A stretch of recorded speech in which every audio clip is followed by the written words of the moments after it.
Two men journey to the bars and restaurants of Scandinavia to find amazing beers, always with the same question. Hey, what's on tap? It's time to find out. Welcome to What's on Tap podcast. We are out and about in Lund. We are actually out and about. We are, yeah. It was a nice day. It was supposed to be rainy and really shitty weather all day today, but we lucked out. We definitely lucked out. Really nice weather. Sunny, cool breeze. Perfect day to be out drinking beers. Yep. So for any of our international listeners, Lund is a smaller university city just outside of Malmö, where we are based. Is it the largest university or second largest university in Sweden? Size of university? Yeah. That's a difficult one. I think Stockholm and Uppsala might have Lund beat in size. I thought it was... Then we start talking about age. Uppsala claims it's the oldest in Sweden because they don't think you can claim when Lund used to belong to Denmark. Lund University is the oldest, but they think that it's not the oldest Swedish one, because when it opened, it was Danish. Yeah, no, Lund University is definitely one of the oldest. I think it actually ranks in one of the oldest universities in Europe. I think so. It's quite old. But yeah, you're right. It might be the third largest. It's a really small. So in like say U.S. terms, it's a small town with a big university in the middle of it, and most of the population is made up of students. Yeah, so like a third of the city leaves during summer. Exactly. And it's not really a tourist hotspot. It's a really cute little town. If you're ever, say, in the area, it's worth like a half day, kill a couple hours in town. Definitely, and especially if you follow this episode. And I think we will have more Lund episodes coming up. Yes, definitely. All right, so our first stop on our trip here is to Purgatorio. If you remember back when we did the Malmö Beer and Whiskey Festival, we talked with the guy from Brekeriet, and we mentioned that Purgatorio had opened and we couldn't wait to get there to record an episode. And well, now we finally made it here to record an episode right after they opened, so it's basically empty, which is nice. For some reason, Swedes don't like to drink early in the day. I don't know. Sometimes they do, sometimes they don't. It's kind of weird, but today no one is really out and about, so we got the place to ourselves, which is nice. Okay. So we started with getting great service. We did. There are 10 beers on tap, and you can buy a flight of 4 beers. Yes. And apparently, if you buy 2 beers, you get a free French fry side. But the flight came with, if I understood it correctly, 1 free side. Right, because you can buy either 20 centiliter or 40 centiliters, and the flight are 10 centiliters, so that would count as 2 small beers. So from our flight of 4 beers, we have selected 2 to actually talk about. Yes. First up is the Sommarlager, and this is Brekeriet. From Brekeriet. It is a light, traditional-looking lager, very clear. It looks super nice. Nose is crisp and a little bready, kind of what you would expect from a lager. And while Stefan talked, I tasted it, and it's exactly what you expect and kind of what you hope for. Yeah. It's a really good lager. It's drinkable without having any of these overly dark bready qualities that might bring down a light lager. And it doesn't have any metallic aftertaste. Oh, definitely not. And I think because it's Brekeriet, it's got a bit of that funkiness to it that you wouldn't normally associate with a lager. A slight twinge of... it's like saison-y kind of note to it. Yeah. But it's definitely not detracting from the style. No, if anything, it kind of gives a little more kick, a little more flavor than you would normally expect. This is very, very drinkable. This is a solid beer. And this is what, the Sommarlager? Yes. Cool. And then we're getting our French fries. Nice. Thank you so much. Let me know if you guys want more of that later. Okay, sure will. So we get little potato crisps on a stick with little cute poking things, and I think it's some kind of mayo. Or just some aioli. Oh, aioli, nice. So garlic mayonnaise for those people that aren't feeling fancy. Warm. Yeah, they're really hot. They just made them. These haven't been sitting around all day waiting for someone to come in and buy them. So we would need to check the Sommarlager. It clocks in at 4.8% ABV, which is great for the style. this is the one you want to drink a lot. So it's actually a shame for us to have it on a flight. Yeah. Now Stefan has a warm piece of potato in his mouth. I almost got choked on my own saliva. Oh no. I know. I know what happened there. But yeah, no, it's a really solid entry. I would definitely give this I kind of give it a 4, actually. Yeah, I'm on a strong 375. It's kind of what I thought you'd be. I think the little funkiness to it kind of boosts it for me, but it's so clean, so light, so easy to drink. I could definitely hang out in the afternoon on their amazing patio and just have 2 or 3 of these easily. Definitely. All right, so what's the next beer? Do you remember? It's from Fruktstereo, a Scanian cider maker. I had it. It's Brutulaijs Nouveau 2022.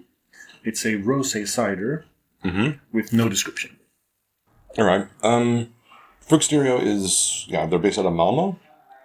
It says Malmö. Yeah. Where they are located, I have no idea. I'm pretty sure they work out of Rocket Brewing. But it's located in Malmö. Mm-hmm. I thought. Yeah. I definitely knew it was Scania. Yeah, I'm pretty sure that they are based out of. Oh, they're in the northeast of Malmö, in the industrial area. Because I was pretty sure Rocket rebuilt that makes sense. their brewery in the industrial area. Because it's, it's a good place to build a brewery because there's not going to be a lot of people bother you, and you're going to be able to kind of do whatever you want. So it's, I think a lot of breweries would move out there in the future. Right. So if this one is called Brutulaijs Nouveau, could that be a play on words? Because in wine, Like there's a Beaujolais Nouveau. That's the thing, right? Wine is... I think wine is fun, but I'm very out of my comfort zone when it comes to knowledge of wine. I remember last year, they made a big deal about the Beaujolais Nouveau release. It was for the first time ever in Scandinavia and in Denmark. It was it's this year's Beaujolais Nouveau release. You don't miss out. I'm like, I've lived here for a long time, and no one's ever cared about the release of the Beaujolais Nouveau. But this year, I guess we're just kind of bored. There's not a lot going on. Still kind of little post-COVID-y, kind of trying to make something out of nothing. So there was a lot of announcements about the Beaujolais Nouveau, which is a young wine that comes out once a year. So maybe they've applied some of those ideals to this cider. So while you were talking, I tasted it. It has a clear, red amber, very vinous. It does look like a red wine, kind of. Maybe a naturally fermented red wine because there's a little carbonation on the top. And the smell is very vinous. Yes, so it's quite acidic, but also very, very much like wine, like natural wine. It's a good one. I am impressed. This beer, it's not a beer, it's a cider. This one is raising Fruktstereo one step in my mind because we've had some doozies from them. We've had some less than good stuff. You know they have a bar in Malmö, right? I still have never been able to find it. It's inside. So there's a restaurant called Maya. Yeah. It's in the upstairs bar. Is their bar within a bar? So we need to go there with the show. Right. I'm not really sure when Maya is open. We'll have to look that up as well. But yeah, potentially never. So you go into Maya, and then upstairs is Fruktstereo. Right. But downstairs is the Mexican restaurant. Right. I'm almost willing to. I could be willing to give this a 4, based on its acidity and kind of complexity. I take that back. It's not very complex. It's very straightforward in its rosé cider acidity. It tastes kind of like I don't think cider. I think like wine spritzer. Yeah. Basically, because it's got that little bit of a fermented funkiness to it, but definitely has a lot of red wine notes and characters. But it's very light and playful at the same time.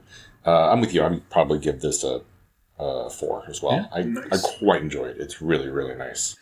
So when we looked at the beer menu, the 10 taps, I think 5 of them were Brekeriet. 1 or 2 were from Fruktstereo. 2 of them, yeah. 1 from Brewery. Yeah. and one from Elm 11, which we love. So a nice. I think the Hylje one was a porter. That was the only dark one. Yeah. Everything else is lighter beer. I mean, it could just be the season, so... Yeah, so the Elm 11 Frequent Flyer, that one's like a pastry. Thick pastry sour. That's not a light beer, but that's a pretty solid entry from Elm 11. He's been doing great stuff since Molecule opened. I really, really enjoyed the beers he's done and what he's put out. But so, assortment-wise, it's nice here. The fact that they have large, small, and even smaller in the size of a flight, I really respect that. Because we've been to some bars where they won't even sell you smaller than a pint. Yeah. And I don't respect that. That's tough. Especially if it's a beer you don't really want. You're just kind of like, I just need to kill a little time. I don't need to have a pint of Star Profit. The place is larger than I expected. A lot of seating inside. And this little beer garden that we're sitting in now, it has to have like 20, 30 seats. You could probably get, about 50 people out here pretty easily, I would think. I think you would need to bring in more chairs, but yes. No, I mean standing and everything, but yeah. This is a really great place. And the fact that we got free fried potatoes with our flight made it really price-worthy. These potatoes are pretty awesome, too. They call them fries, but I really call them like fried potato halves. Fried new potato halves, and they're freaking delicious. This is another bar would charge 50 kroner for this. Oh, easily, yeah, 100% they would. So, wow! I hope this place stays open. Yeah, me too. I don't remember when it opened. Can it have been open? I want to say like a year ago. Yeah? I could something like that. So 2022, into 2022, maybe. But I know since it opened, I was like, now I'm gonna go back to Lund and try them out because I really love Brekeriet beers, and if they're going to start releasing kind of some exclusives to the bar, then definitely want to frequent it. In October of 2022, that's when the news broke that a new beer hall is opening. And we still haven't made it until now. That's a shame. Well, things have been conspiring against us. Yeah.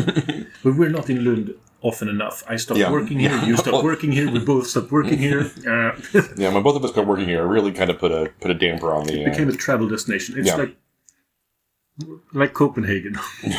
Kind of, yeah. It's like 20 minutes by train, so it's really easy to get here. It's kind of like the jumping off point for a lot of the rest of Skåne. So if you wanted to... That's true.